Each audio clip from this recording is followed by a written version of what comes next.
What do you do when you lose everything? I'm talking 20 million gone, homeless, humiliated. Most people would fold, but today's guest rewrote the playbook, starting from scratch and rising to build over 70 companies, create a 9-figure empire, and disrupt 3 major industries while staying grounded in one unshakable belief: wealth is built from within. Whew. Man, let me tell you, I am talking about none other than Damion Lupo, a serial entrepreneur, financial philosopher, and a bold mind behind the EQRP revolution and FrameTec, a company changing the way we build homes. 4 times faster, 90% less waste, and 10 times the impact. He is not just a comeback story. He is a clarity story, a courage story, a mindset mastery story. And today he's here to drop the kind of wisdom that just might shake you out of your comfort zone and into your next level. Are you ready? Damion, welcome to Mindset Mastery Moments. We're so happy to have you here. I'm excited to be here. Thanks for having me. Well, we're going to talk a little bit of one of the industries that I have been allowed into the last 3 years. So, Damion, I want to start with the truth most people skip over. You hit rock bottom, 20 million gone. You were homeless. What did that rock bottom moment teach you about your own mindset? And what became the first brick in building your comeback? The biggest thing, whether it's 20 million or 20,000, when everything goes away, when you're literally sitting there with the basic human need of housing and shelter, and it goes away, and you live in a car or hotels, the lesson there was, wow, the failing, I actually didn't die. And there's this incredibly weird primal instinct that we have that we don't want to fail, because somehow we think that if we fail, we're going to be eaten by a wild animal in some weird way. And that's, having grown up in Alaska, if you make a mistake, you literally could be eaten by an animal. I used to dodge polar bears in one of my jobs in the Arctic Circle. And so that's real for very few people. But the rest of us, once you get past that primal fear that you're going to be eaten, you realize, oh, what's going to happen is it's either going to work, I'm going to win, or I'm going to learn something. And then all of a sudden it becomes a race to how many times you can learn something, because that's where all the growth happens. And it's an incredibly empowering thing, even though it's like, oh my God, I lost things. And then when you have a little perspective, you go, dang, this is really good. So it goes from bad to good, and it's the mindset, it's the shift, and it's incredibly powerful for the next launch.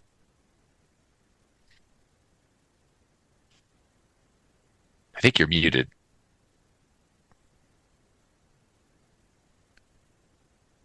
Oh, and I was. Thank you.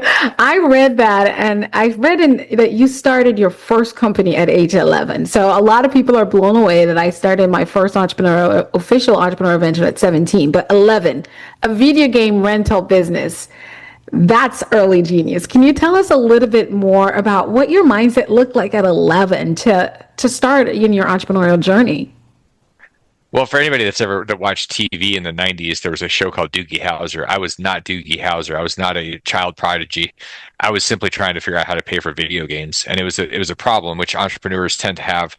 We see problems and we go solve them. Sometimes it's our own problem. My problem is my parents told me that we were broke. We had no money, and I felt a lot of guilt. And I said, well, I don't want to try to take money from somebody or accept or even ask for it. So I'll create it. And it was the beginning of just going out there and having that self-reliance and initiative. We all have the ability to do it. I mean, it's kind of embarrassing when you see somebody that just quits and they say, I don't know, and they stop, because but we've been trained that that's okay in some weird way. The reality, though, is if you see a problem, we're all capable of going and figuring it out. It's part of the human experience. We have this incredible brain.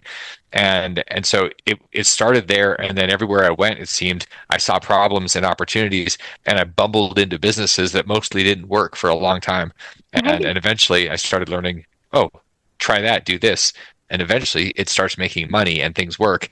And then the ego takes over, and that's when you lose 20 million bucks. So there's this whole process, but it was really about the problems. It was seeing problems and then being inspired to go solve them.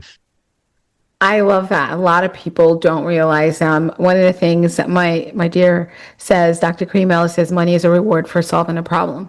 So you pick the problem and you solve them. And the nature of the problem and the size of the problem is what determines how you're going to get paid to do it.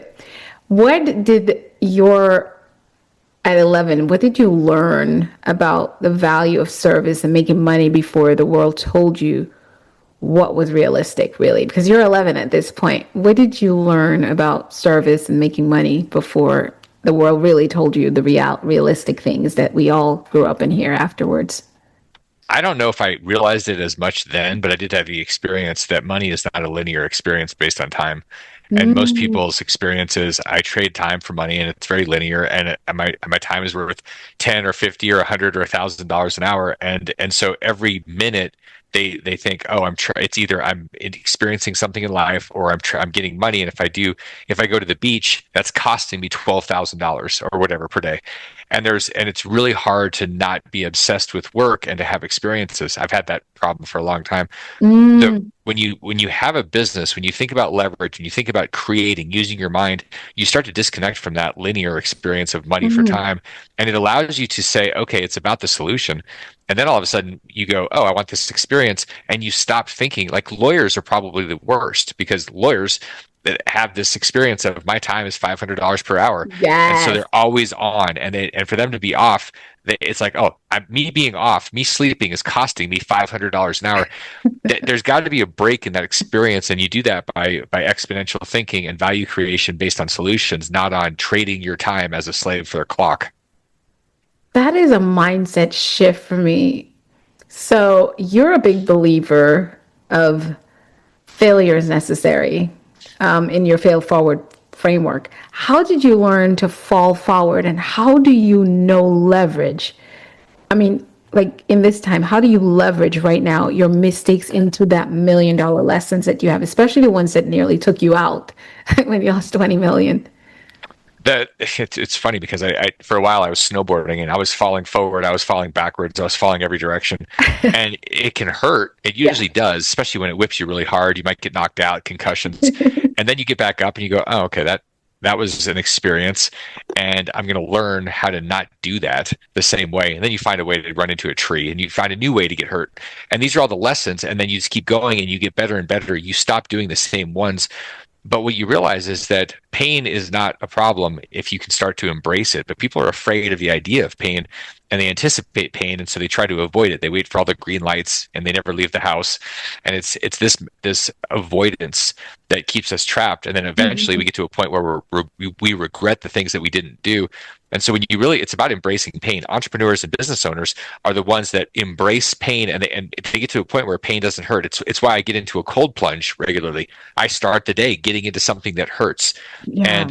and then I embrace that, and everything else is easy because I stop being afraid of the pain. I start to step into it, and literally stepping into it, and it's part of that process. But you have to train yourself, and then you realize, oh, this isn't going to kill me, and it makes you stronger and more powerful and more resilient and more able to move into things without hesitating. It's like it's a huge hack. Yeah, it is. I love it is a huge act and it is a mindset shift for sure. Seems so simple, but very, very transformational altogether. You talk about multi-industry moves and decision making, and there are times when even because of the traditional world that I come from and how I am as an entrepreneurial mind, it's like a lot of people be surprised that I have some relationship with construction and then I've part of a cement company now I've invested in and we're working on that. And then I do all the podcasts and mindset mastery. I have a nonprofit and I have a for-profit with coaching and speaking. And it's like makes, I think on paper, I don't make sense to my traditional thought process, but I do it anyway because it's what I feel called to. You've built in precious metals, retirement plans, real estate, and now construction as well. That's some serious vertical range. I want to ask you, how do you decide what's worth building next? What's your litmus test for the industries or ideas that you end up saying yes to? They start now. They start with a premise. What is the mission? What's the purpose of me? And so I decide what I'm going to do based on the purpose I believe I'm here for, and Mm-hmm. the purpose I'm here for is to is to help people develop into a place where they're financially free, where they're not thinking about money as the guiding force. It's when money becomes something that's handled, it's taken care of. So whether it's Yes. retirement accounts, and people don't, they like, I developed a little playbook called Turnkey Retirement, where people can take those 10 principles and have a turnkey retirement, so they're not worried about being 50, 60, 70 years old and running out of money. So every business, precious metals, building a manufacturing company that creates a lot of wealth for investors and solves a major problem, it's elevating humanity and making it's a win for everybody. So this idea of stakeholder success, it's truly about everybody winning. It's not a win-lose. It's not like, like the options environment in the markets where somebody has to lose for somebody else to win. I don't believe that that's the case. I think that you actually can have everybody winning if you think about things in terms of abundance, as opposed to Malthusian economics where there is a scarcity effect. I don't believe in that. I think that that's made up. That's human nonsense. So all of these things are based on the idea of freedom. And when we can be free from the money that controls most people's lives, it's modern day slavery, the money thing. And so all of these businesses they're part of that. There's a flywheel, and anything that comes at me, there's a couple of questions. Does this fit that? And do I have bandwidth to be able to not have an affair on my primary thing? And the reality is I am married to what I do, and I'm not going to be polyamorous, and I'm not going to be, like, that's not my Come on. lifestyle. So, Yeah. I mean, hey, for each their own, but Right. I'm being really careful about being focused. And that's one of the greatest mistakes people make, is they get splintered. And so I may add something on that makes sense if it doesn't take away from the other stuff. If it enhances it, then I'm going to do it, but it's got to be in alignment with the mission. That's right. And so I love what you said. And so when I talk about in the past few months, me becoming involved in cement, that's exactly what it is. It was not going to take from who I am and what I do. It's going to enhance it, but it's creating win-win opportunities, even in the space, all of the spaces that I work in. And then it adds a whole lot more revenue to my network that I need. And it's something that takes time. It's going to take time, but I'm in for the long haul. And I really don't have to do much of the legwork. There's people for that. I get to be and do what I do in that arena, and also put myself in a position to bring more income to and create opportunities for people around the globe with that. So I love that. It makes it's almost like you just give me like check. Not that I was necessarily looking for it, because like I said, I don't really think of how I do what I do. I say yes with I'm solving a problem that I'm fine, and it doesn't take me away from what I love to do. You talk about wealth wisdom, the 9 costly mistakes. You teach that wealth isn't an accident. It's a result of clarity and avoiding the traps. Let's talk about those 9 costly mistakes. Can you walk us through 1 or 2 of those that most people overlook? And what should they be really doing instead? Well, there's a couple that sort of work hand in hand. We just started talking about, and that's just chasing too many squirrels. It's like when you see an animal in the wild that's hungry, if they chase everything, they stay hungry. You got to chase one thing and go after it and say, this is my target. Yeah. And the other one is, there's this idea that choosing the right thing is the most important. And what's important is choosing. It's literally choosing something, and it doesn't matter whether it's the right thing or whether it works. It matters that you work on that thing. And that's one of these mistakes that people, they'll spend all this time, they'll spend years trying to figure out that exact right thing, and then they end up maybe doing something and they go, oh, not the right thing. And then they go, dang, why did I wait 10 or 15 years or 10 months or whatever it is? So it's really about taking action. It's the idea of progress over perfection. We're trained. We go to school to get high grades, high marks. And if you get half wrong, you're a failure. And the reality is, if you get half wrong in anything in the real world outside of academia, one, if you're in sports, you're one of the greatest ever. If you're in business, you're a billionaire. So it's not about getting half right. It's about getting something right, and you're going to get mostly things wrong. Ooh, what a mindset shift. Ooh, that just took everything up in me, because you said it and I could just see it. Boom, boom, boom, boom, boom. Right. List it out for me. Let's talk about the trust factor in business and investing, because I've been there. I came to the USA when I was 24, and I saw my ex-husband at the time, who had been investing since he was 17 years old. His money was just his money was just going away. It was in 2024 and everything was crashing. We already started crashing down. That finally hit a couple years later. You say that trust isn't a buzzword. It's the currency of the next generation of leaders. In high stakes situations, how do you lead with trust, authenticity, even when the pressure to perform is very, very, very, very, very, very, very large? Well, this goes back. I mean, there's a couple of great books like At the Speed of Trust by Covey. There's also one by called Power versus Force. And when you're in pressure cookers, if you don't have trust, you have a lot of force and you don't have power. If you start with building teams and relationships based on trust, then you have all this power and it doesn't require anything. In fact, it doesn't even require you participating because the trust is built. And one of the things people do is they think about things in terms of money. How do I get people? How do I get things that are less expensive? And so that they end up with people that they can't really trust. So there's really two things. It's having the people that you trust because they are trustworthy, because they have integrity and they have intelligence around what they do. Like they're literally world class. I used to hire the cheapest people. They weren't world class, and I ended up having to go fix a lot of problems bumbling through them. Yeah. Now there's a combination of trusting other people. Do you trust people? If you're sitting there and having to go in there, and I'm still doing this with some people because I made mistakes where I hired people that didn't know how to close loops. They didn't know how to get things done. So I'm looking and asking, and that's the wrong person to have on a world-class team. But the other side of this is, do you trust yourself? And most people don't trust themselves. They don't trust themselves to either be worth something or to have the intelligence or to make instinctual decisions because they don't have experience. This is the problem with somebody at 25 that's out there attempting to build something or coaching people. They deep down don't have the trust of themselves because they don't have the experience. And it's not wrong. It's just part of the life cycle. Like you can't hack that. You're not going to get that in a weekend with Tony Robbins. Love Tony, but you're not going to beat your chest and have wisdom. Like that's not how it works. When I've spent 25 years in martial arts and I have 4 different black belts. I didn't get those by shopping at a sporting goods store, and I didn't go Tony has said this and it cracked me up. He said, I have a black belt and I did it in 4 weeks. And it was just a matter of mastering these things. And I'm like, Tony, you're full of BS. Like, that's not true. I'm sorry. I've been like, look, there's a process.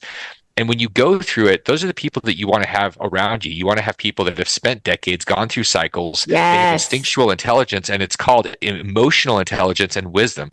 Those are the people that can see around the corner. When you have those people on a team, they can see around the corner. So you have this trust of them being able to see into the future. That's who you want around you, not people that are trying to figure everything out based on a lack of experience. That's a disaster. Come on. I just recently did a hire for someone to work on my systems, and she's just part of a team because I need quite a few people for different things I do. And she 24 hours, she's got the assignment, she knows, and I'm watching her circle in the system. And I said, can we meet in the morning? By the time we meet, I already removed her from my systems. And I told her, thank you, and here's some money for circling. But I'd rather pay her a little bit of money for circling than for her to circle and waste my time the next few weeks or something, or she breaks something in there that I'm going to have to spend, and it was just a poor hire, right? And a lot of people put things on their resume, and a lot of people go to coaches to teach them how to interview. And you can't, when it's proof time, it's not there.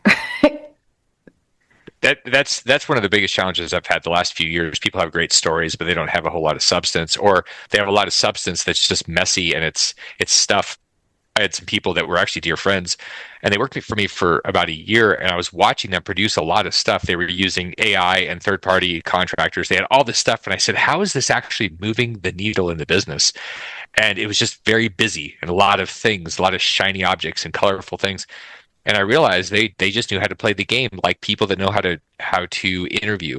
They can do that, but they can't actually get results. The bottom line is, can you produce a result? In business, it's about doing something where you create value and you charge a quarter of what you create. So if you create $1 million, you charge a quarter million or whatever. Right. But when people show up and they say, look, I charged you $250,000, and you go, how did that actually change my revenue? And you realize it didn't, but it was pretty. You made a mistake. Shiny object syndrome. I love that because, working, like I tell people, I am an entrepreneur that's becoming, and that speaks, coaches, and trains. and I don't coach as much. I do more consulting. So my mindset is not, I work in an industry in this space when I say speaker, coach, trainer, sometimes where I'm looking at all these people who just, they buy their way in a magazine, they buy awards, they buy these things. And I'm like, what the hell do they even do? I don't see any results. I don't see any people getting transformed. I don't see any impact. Just make it make sense for me. And I'm like, you're trying to make sense of something that you don't relate to, so just leave it alone. So I'd rather have dinner with someone like you if I'm allowed to, if I get the opportunity, but someone who is doing the work, who's back there getting stuff done, than some guy who gets up and gets in his Ferrari and goes to the office and he's making six figure. I'm not interested in those conversations. I remember, like, as a single, when I became single again, like, people approaching me from that perspective because they see me. I'm like, no, I'm a roots person. Show me what the hell you're doing and how you're making it better. I don't care if you got $10 million, because if one stupid thing happens, that goes away. Are you going to be able to rebuild that? Because I'm checking out your mindset. I'm gauging how you work, how you show up, and the results that you get.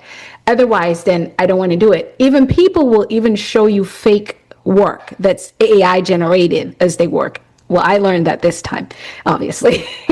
But I love it. Let's talk about the EQRP disruption, that framework.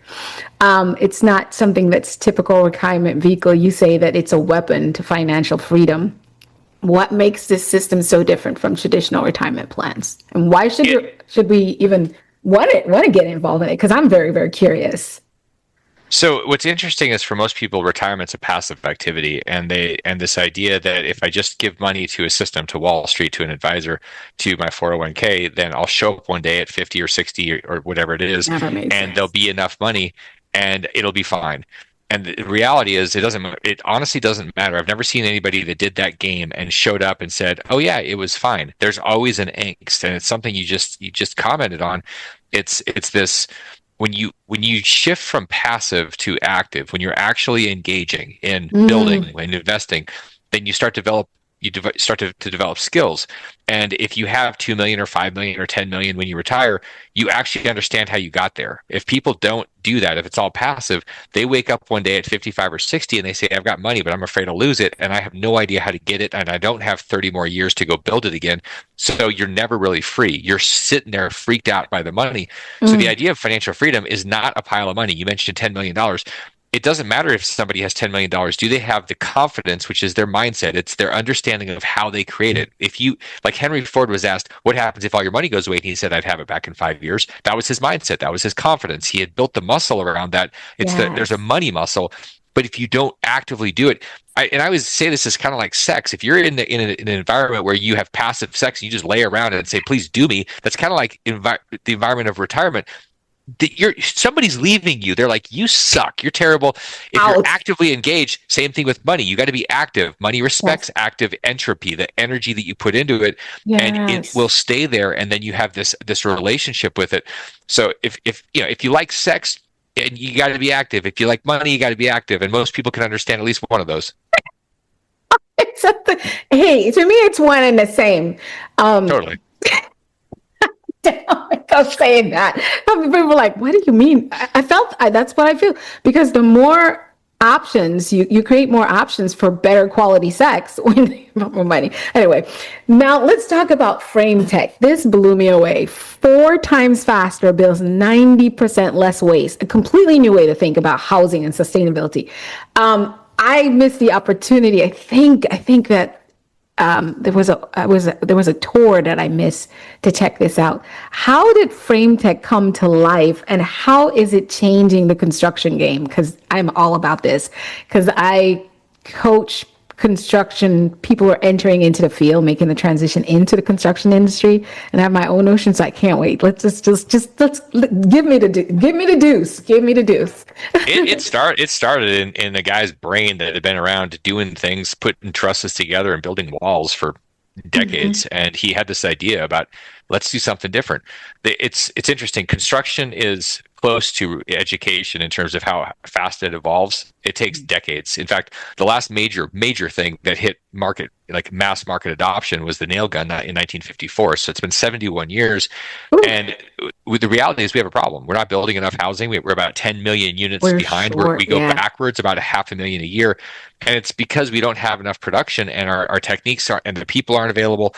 So the idea here with FrameTec is that we component building, where you build walls, you build trusses in a factory, and then you bring them out, is how you get more framing out there. And framing is the core for most 92% of building. It's wood framing. And we have all these other ideas with concrete and 3D printing, but the core of what is used to build is still wood. It's sustainable. And but the problem is you can't get it, it's not enough is being produced. When you solve that problem, there's a ripple effect through everything else. So we build these walls to spec, so it's apartments, it's houses, it's custom, it's whatever. We get those into our plant and we build them there using a system, and I'll talk about the waste that we reduce. But because you're doing it in a contained environment, you can do it a lot faster. So we'll go from a slab to a framed house in 1 day now. That's how fast it is, which is about 4 times faster than normal, at least.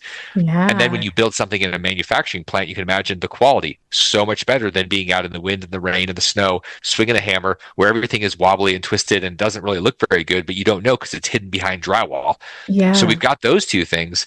And then the last piece is incredible. The way that we have this patented material handling process, we take all of our wood that comes in the bunks and we put it on a conveyor belt and it gets scanned and cut. All the defects get pulled out of it, and then we finger join it together, so we end up with one continuous board. And then that board is cut, and so we take exact pieces that we want. Instead of taking a 12-foot board and cutting off 18 inches and throwing that away, we basically have sawdust in 1 inch pieces. So instead of a dumpster full of wood for a house, we're going to have a bag of sawdust and a few pieces of like little scraps on miter edge cuts. Wow. This is fundamentally different. It's exponentially better. It's not a 2% increase. It's literally 90+% less waste, which you Yeah. can imagine how much cost savings that is, how much Yes. better that is. It's better for the environment. It's better for everybody. And Yes. we had to think differently. Like, how do we do this better? People get stuck in their ways because they're milking the cow. They're like, oh, I'm making money. Why do I want to change it? I don't want to retool. You have to have somebody come in and say, all right, we have this idea. And then somebody else says, I want to put up $100 million, which is what we did. And now we're in production. Yes. I heard about, I was talking to the welders and they were telling me about how much waste is in the welding process. And when I just learned what you said, I'm like, I wonder if you guys can do that with metal.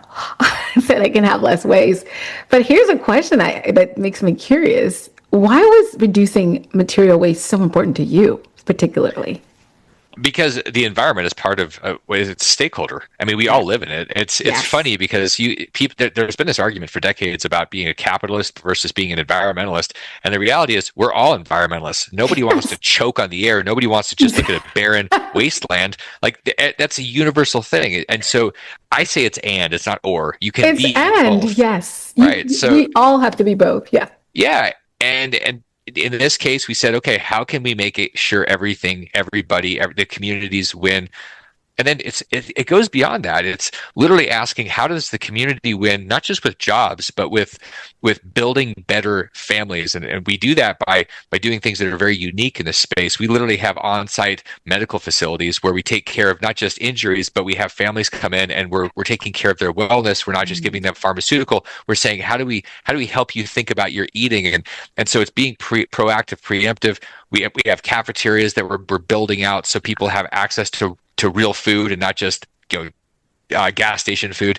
And then Yes. one of the really fun things that is not seen in blue collar environments, you'll see it at places like banks and high tech, is childcare, which is brutal. Most Oh, people that's end up having like one spouse working just to pay for childcare. We're building childcare facilities so people have access to that on site. Not only does that change the economic environment, but imagine you're like, I can actually go see my kid at lunch, or I'm not I love that. freaked out racing off to pick them up because if in 12 minutes, if I'm late, it costs me $10 a And minute. We're yes, taking that out of the equation. So people go, well, it's you ask people, how do you like FrameTech? They go, I love it. Everything is awesome. It's new. They care about me. They know me. I'm never leaving. Like that's the environment here, which is very yes. unorthodox in this type of world.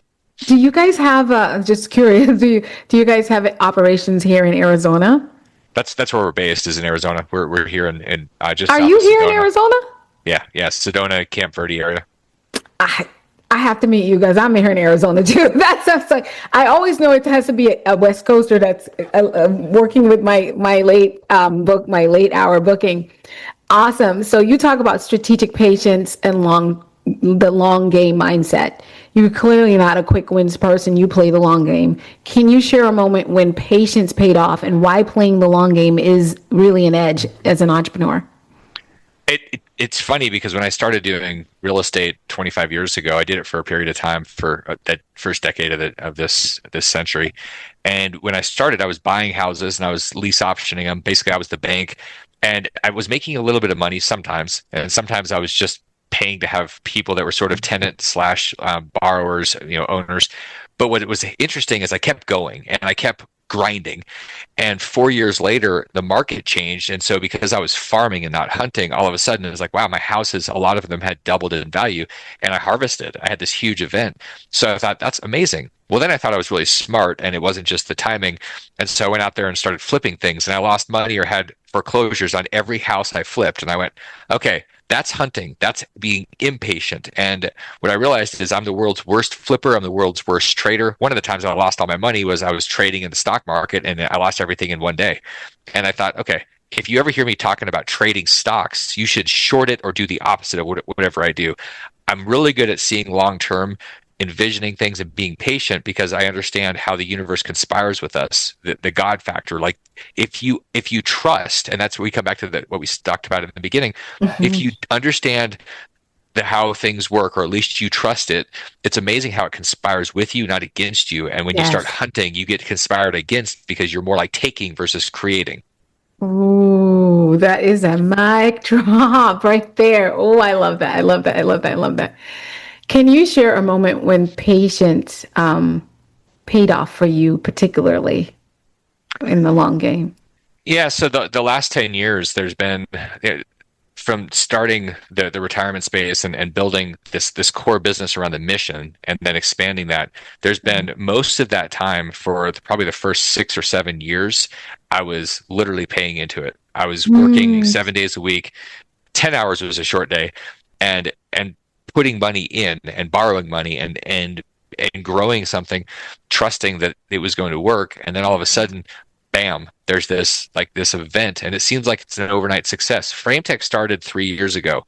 At mm, least we launched it 3 years ago, and so it's yeah, like this company that's on the edge of being a $1 billion company yeah. came out of nowhere in 3 years, overnight success. It took decades of many people grinding and killing themselves to get to the point. And so that was where the patience was. It was trusting that, hey, we're on the path and we're not quitting. And there's a time to quit, but most people, they think that the quitting is when it's not, and they quit and then they keep bouncing around. They get back in the end of line to start over again.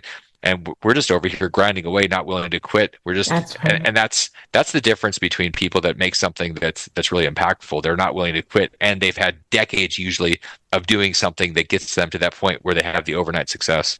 It looks that way, but you know the true story behind it, and that's where I think a lot of people, a lot of us, I think humans we're all visionaries. Like we're kids and we're dreaming about going outer space and how we can do things, and somewhere we lose that. But it's always the long game, no matter what. If you're super successful, the long game is just unnecessary. So let's zoom out 5 to 10, 20 years from now. What's the big vision for Frame Tech, for wealth freedom, for how you want to leave your mark in the world, Damon?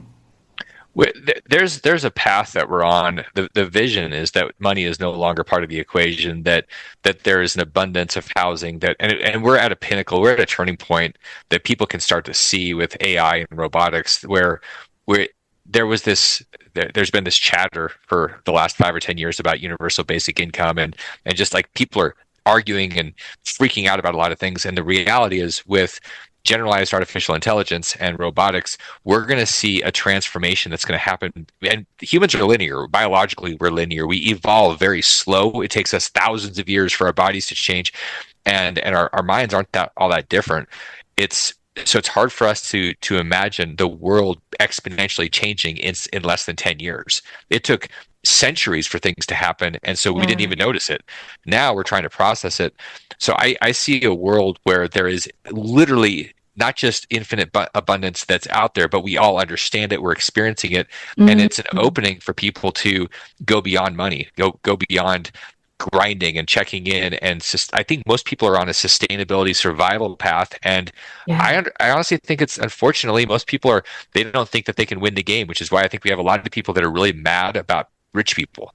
They're like, well, shit, I can't get there, so I may as well try to steal from them or take from them. Right. That's what happens when people don't buy into the idea that the dream is possible. We're at a crossroads where there's unlimited wealth being created, and it's going to create this abundance that we've never even, there's no way for us to even understand what that's ever, it's never been like this Oh, before. I love that. I love that belief and that mindset. I am with that. That is exactly where I live, no matter. And for me, again, that's my faith.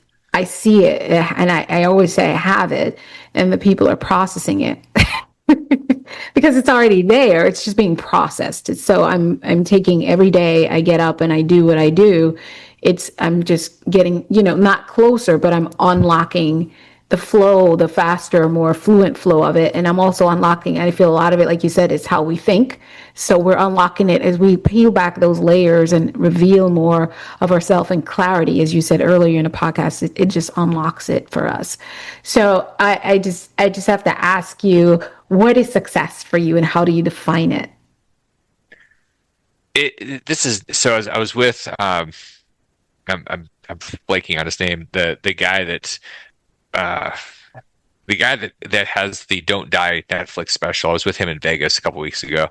Um, he basically is a human petri dish for his, for all the testing he does, and he's like the most studied human being. And I was with him, and so one of the things he came with, and this will answer your question about success. He said the one thing you can do for your health is your sleep, and I'm going to tell you how to sleep better. You got to lower your heart rate before you go to bed, and here's some Mhm. things: don't drink, don't eat within 4 hours, don't ruminate, because ruminate will up you 5 to 25% in your heart rate. And I was like, I'm listening, going, okay, this is super simple, but we all mess it up. And he stops eating at 11 a.m. Like that's his last meal. Oh, So the funny part is I go, man, I've just been like waking up at 2, 3 in the morning. Can't wait to start. I'm so happy, so excited about my life, that building, way. That's creating, my solving time problems. too. Yeah, the problem is I don't have enough sleep, so my body's not necessarily getting its deep sleep and its REM. But I'm so excited, and so part of it, that's success. And what's more important to me is that there's fulfillment, that you're, so success is very, it's this fleeting thing. It's like winning the race, but the Mhm. fulfilling part was the training and the grind and believing that it's possible, and then discovering the trust you have in yourself to fulfill it. Like there's a different thing between, I'm not a huge fan of success, the fulfillment of the process. It's like the journey is more important than the pinnacle, because you get to the top of the mountain, you go, And you're like, okay, and oh, then what? Yeah, oh, great. this is not. Whoop de doo. You're like, huh, this is not, what do I do now? Yeah. Why is this so deflating? So just enjoy the journey. I love Yeah. that. That's At two been my o'clock in the part. morning, apparently. That's when it happens. I've given up because I was having arguments with myself and taking melatonin so I could, when I do wake up, I go back, and now I'm like, I surrender. So what I'm doing now is going in earlier. So when I do wake up at 2 and I start working, well, that's when my day starts, because I'm doing it whether I go to bed at 11, whether I go to bed at 8, I'm waking up. So I'm like, okay, this is a productive season. I'm going to stay in that zone and follow and just change my rhythm and go with it, because it's here. So, and it served me. It's been serving me. So I'm like, not me getting frustrated and doing it's because I'm not surrendering to it. Like, I have to surrender whatever it is, whatever this time is. I'm just going to surrender it and go with it. Well I said. you know I also think that once, when you go and you engage in things, and eventually you're going to find the thing that you go, I am so lucky to be able to do this thing. And most people don't have that. Most people are doing the thing. My dad was like that. He did the thing that gave him the money. He hated his life. He hated his job, and he was miserable, and he took it out on us. And I remember at the end of his life, I was like, man, you are so weird. You're so nice and loving. And he's like, I was kind of an a-hole. And I'm like, yeah, you were terrible. And he said, man, I hated my job. He didn't have something that really gave him any type of fulfillment. He was doing it purely for survival.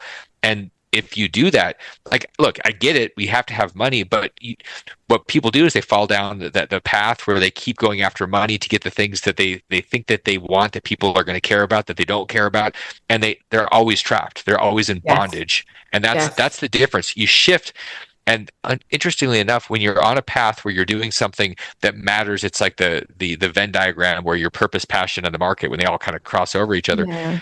When you find that type of thing where you're into it and it's meaningful and the market cares, then interestingly enough, if you can get the vision big enough, the money becomes this side effect, and it's like, all right, yeah, the more money came in, and I swear to God, people think that that's woo woo or something, but it is how it works. And I've gone through it multiple times. I understand this process. I felt it, and you go, yeah, yeah, there's more money, and you're like, then it's actually funny because it becomes a problem. Like, okay, I got to deal with this money that's coming in, and that's a reflection of the impact, the value that's been created, and so Yes. that's what people should focus on. Not how do you get more money; it's how do you get more impact? How do you deliver more value to people? Right. And then it all kind of happens. Interestingly enough, And you take care of all the people that are committed to that vision and that solution that you're creating. And that's why FrameTech and the model you guys have is it seems so revolutionary. I wish it wasn't. You know what I'm saying? Like when I say I wish it wasn't revolutionary, I wish it was the norm. But I believe we're stepping into a time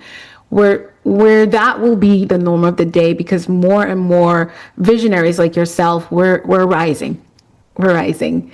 So we're right at that coming down to the end. We do mindset bites to go, where I step away from the microphone and the camera and allow you to speak into our listeners and viewers. If it was your last thing to say to the world, what would you say that you'd want them to remember and take action on? So here we go.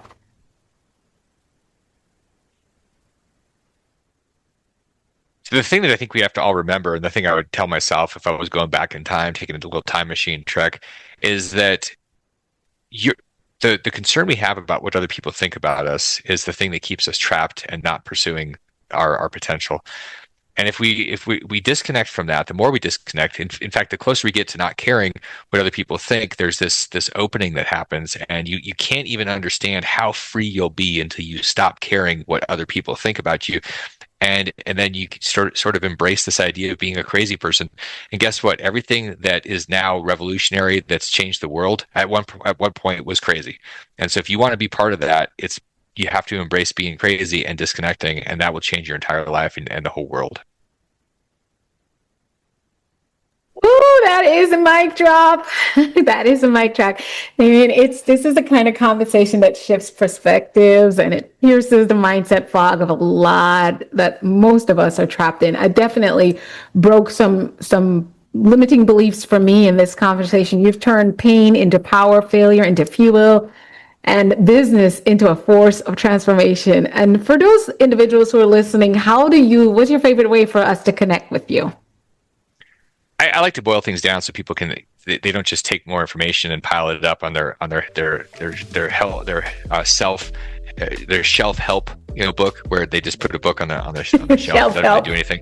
Yeah. The shelf help books are just like they look pretty, and you can line them all up by colors and stuff, but then nothing happens in your life. So one of the things that I did this last year is I said, okay, what do people need? They need wisdom condensed down into some type of bite-sized snack that they can then take and go, okay, I can grab that and do something. So I wrote this 10-step formula. It's called Turnkey Retirement, and it's the 10 principles. It's the 10 steps to 10 million that you can read in 10 minutes and do this process over 10 years or less.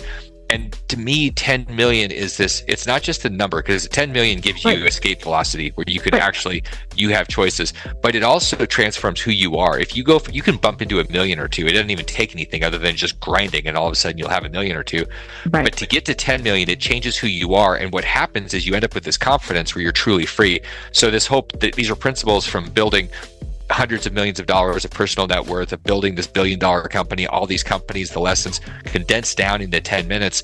And I say the idea of retirement is making it a turnkey system so that you can stop thinking about money. So Download it. It's free. It's turnkeyretirement.com. That's what I would love everybody to go grab. I love it. And we definitely, listeners and viewers, it's wherever you're listening or watching this, it is in the description as well. Phenomenal. 10 minutes, mind blown. The efficiency, when you talk about 99% less waste, you mean that across the board. I am so one of your biggest, and I'm not going to say fans, I am going to be one of your distant mentees until I can find my way a little bit closer. And the fact that you're in Sedona, I don't know what you're doing, but I'll be watching so I can go. I love Sedona too. To our listeners, if you've ever been afraid of losing it all, let Damion remind you sometimes the bottom is the beginning. Keep building, keep believing, and most of all, keep mastering your mindset. Think, speak, do, become. I'm Dr. Alisa with my special guest and co-host today, Damion, saying, we'll catch you later. Go ahead and share this episode and get to turnkeyretirement.com. We'll see you later. Bye-bye.